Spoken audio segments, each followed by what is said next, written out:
సముద్ర జలాలు ఇంకిపోయేటట్లుగా చేశాడు పూర్వదినాలలో.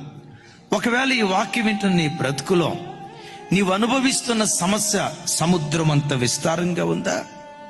నువ్వు అనుభవిస్తున్నటువంటి దుఃఖం సముద్రంలో ఉన్న నీళ్లు కొలవలేనట్లుగా, నీవు అనుభవిస్తున్న వేదన, మానసిక కృంగుదల, గుండెల్లో ఉన్న ఆవేదన ఎవరికి చెప్పుకోవాలో అర్థం కాక నీ హృదయమే ఒక దుఃఖ సముద్రంగా ఉందేమో.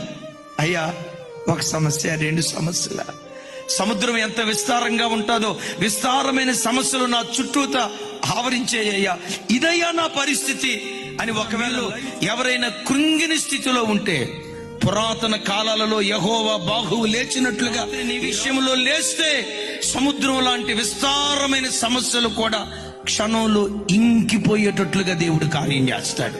నువ్వు చూస్తూ ఉండగానే, నీ కళ్ళు చూస్తూ ఉండగానే ఆ దుఃఖ సముద్రాన్ని దేవుడు దాటింప చేయునుగాక.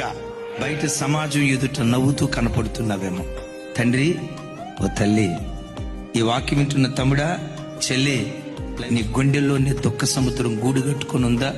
యేసు నామం పేరిట రాగల నెలలో దుఃఖ సముద్రాన్ని దేవుడు దాటించబోతున్నాడు.